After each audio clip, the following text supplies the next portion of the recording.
Hey, come sit with me for a minute. I know the holidays are supposed to be joyful, but I see it in your eyes. You're carrying something heavy tonight. You've been pushing hard, doing the right thing, fighting battles nobody sees, and still everything feels empty.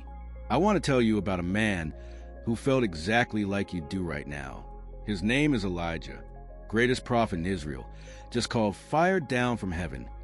Took on 850 fake prophets single-handedly and won. The whole nation saw it. Huge victory. And 24 hours later, he's running for his life, sitting under a desert juniper tree, begging God to let him die. It's enough, Lord. Just take me. I'm no better than my fathers. If a man that anointed, that used by God, can hit that wall, then it's okay that you're hitting it too. You're not broken. You're not failing faith. You're just human. And God already knows the chapter you're in. Picture this. Elijah collapses under that scraggly tree. No food, no plan, just done. An angel shows up, not with a sermon, not with cheer up champ, just touches him and says, "Get up and eat." There's warm bread baking on hot stones and a jar of water. Elijah eats, drinks, and immediately falls back asleep. The angel comes a second time. "Get up and eat because the journey is too much for you." Listen to that kindness. God doesn't scold him for being depressed. He doesn't say, "How dare you want to quit after I just used you like that?" He feeds him. He lets him sleep. Sometimes the most spiritual thing you can do when you're burned out is eat a sandwich and take a nap, and God himself will make sure it's waiting for you. He's not mad at you for being exhausted. Maybe you're a soldier who just got home, or you're still deployed, and the holidays make the loneliness louder. Everybody's posting family pictures, and you're staring at an empty chair where somebody used to sit. Or maybe you're the one who did everything right, stayed faithful, served, sacrificed, and still ended up with divorce papers. Or you only see your kids through a screen now. Elijah felt that same stab. I alone am left. He truly believed he was the last faithful person on earth. God gently corrected him later. 7,000 others hadn't bowed the knee. But in that moment under the tree, God didn't argue with his feelings. He just met him there. Your feelings are real, even when they're not the full truth. God can handle your "I'm the only one" cry without shaming you for it. After the food and the sleep, God finally asked Elijah a question we all need to hear.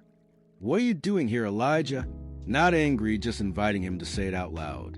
Sometimes the bravest thing is admitting, "I'm hiding. I'm scared. I'm tired. I don't want to do this anymore." God already knows, but he loves when we tell him anyway. Then he tells Elijah to go stand on the mountain. Wind rips the rocks apart. Earthquake, fire, all the big, dramatic stuff Elijah was used to. But God wasn't in any of it. Then comes a still, small voice, more like a gentle whisper. And that's where God was. Not in the fireworks, but in the quiet. Some of you are waiting for the big sign, the burning bush, the undeniable moment. But God often speaks in the whisper after you've been fed and rested. Here's what kills me. Elijah basically repeats the same complaint word for word after the whisper. He's still depressed. God doesn't roll his eyes and say, "We just went over this."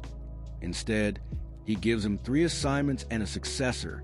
In other words, "I'm not done with you, but I'm not going to let you do this alone anymore." You know what that means for us?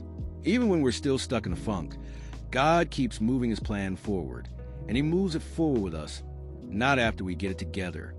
Your story isn't over just because you're under the juniper tree right now.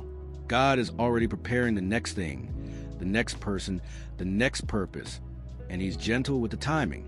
Let me say this to every veteran, every single parent, every person grieving someone who should be at the table this Christmas. It is possible to be right in the center of God's will and still want to die. Elijah was. Jesus in Gethsemane was, "Father, if possible, let this cup pass." The difference is they both told God the truth instead of pretending. You don't have to clean yourself up before you talk to him. You can come suicidal, divorced, addicted, numb, furious. Empty is already waiting with bread and water.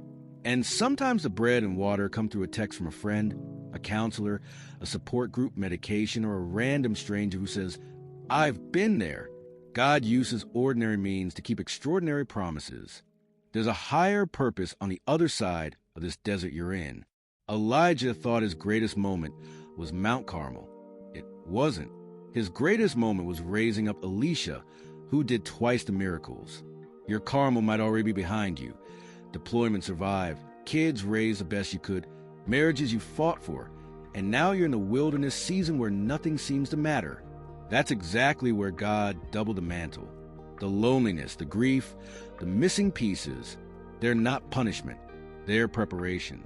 God is carving out space in you that only pain can make, so more of him can pour through later.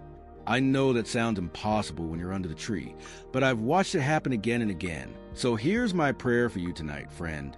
May the God who fed Elijah under the juniper tree send you bread you didn't bake and water you didn't draw. May he let you sleep without shame. May he whisper your real name when the wind and the earthquake and the fire try to drown it out. You are not alone. You are not the only one left. There's a remnant you can't see yet, and there's a still small voice saying, "The journey is too much for you, so I'm coming with you." One more step, one more meal, one more sunrise. He's not finished, and neither are you. Merry Christmas.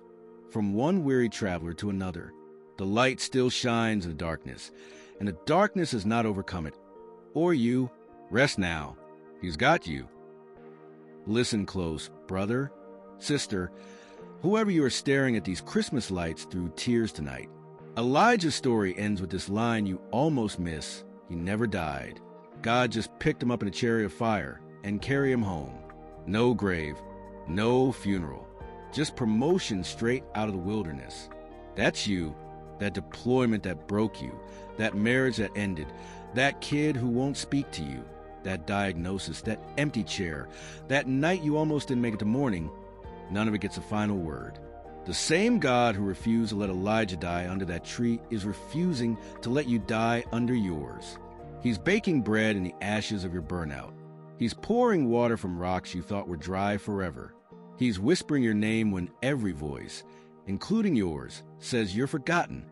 You are not the end of your story. You're the middle of his. And the author always saves his best chapters for the moment the hero thinks it's over. So eat, sleep, cry, rage, whisper back, "It's enough." He can handle it. Then watch him do what he did for Elijah. Turn your juniper tree into a launch pad. You're not alone under there. The chariot's already on its way.